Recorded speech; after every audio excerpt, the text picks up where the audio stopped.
Brad Keselowski's haters have arrived. There's a new driver at Rick Ware Racing, and Chase Elliott signs an extension. All that and more coming up next.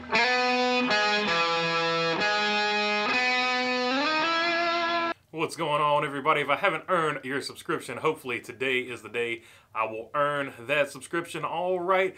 After the Daytona 500, a few drivers have come out to say a few things about how Brad Keselowski drove that race. Let's look at the first one from Denny Hamlin here. The three-time Daytona 500 winner had strong words for Brad Keselowski on Sunday, February 20th. Denny Hamlin criticized the driver of the number 6 for his aggressiveness that sparked a multi-car wreck at the end of stage 1. Once we had that restart, the number 6 got back in the mix, and he was pushing the 21, Hamlin said after leaving the infield care center, courtesy of Noah Lewis. 21 was trying to hang on, but he was out of control for a few laps. It's not his fault. He was getting shoved, but the 6 just kept pushing until finally we wrecked. However, he was not the only person to voice his displeasure over how Brad Keselowski was driving. Ricky Stenhouse, when interviewed, said something to the effect of, I guess he was just trying to wreck everybody. That was his strategy. So, going forward, the obvious look here is, will there be some retaliation? Will these guys either drive Brad Keselowski harder, or will they, possibly retaliate with him on a short track or something like that?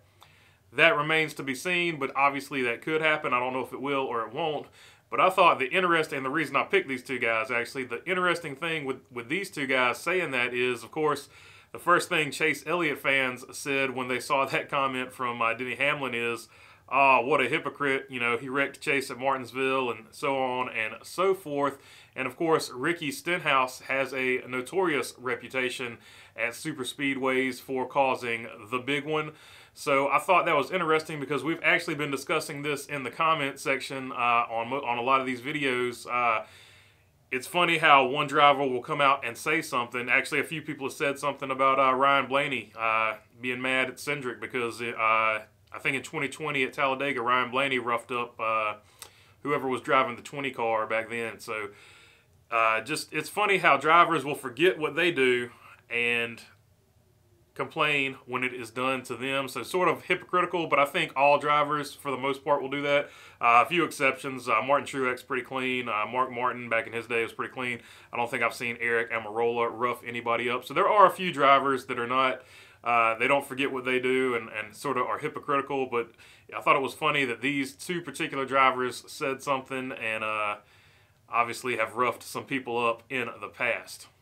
There is a new man at Rick Ware Racing. Well, kind of. For the next 3 races, Garrett Smithley will drive the 15 for Rick Ware Racing, so he is back. He has previously run 3 seasons with Rick Ware Racing, 70 starts altogether in his Cup Series career. I think they're all with Rick Ware Racing. So Garrett Smithley for the next 3 races will be your man in the 15. Not sure who replaces him after that, but I do know Ryan Preece has several rides in that car.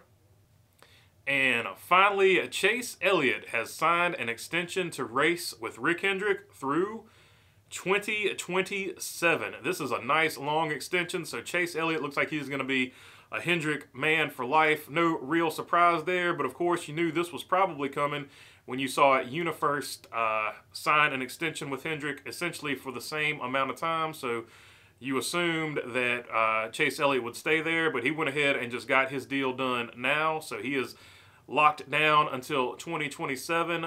So their future looking pretty good. Of course, they signed William Byron in the offseason. I think he signed an extension too. And I know Kyle Larson signed an extension. So I think everybody is locked down over there. I'm not 100% sure on what Bowman's status is. But it looks like for the future, Rick Hendrick is set with his driver lineup. And finally, the Bubba Wallace documentary has dropped on Netflix. It is a 6-part, 45 minutes apiece, so about 6 hours.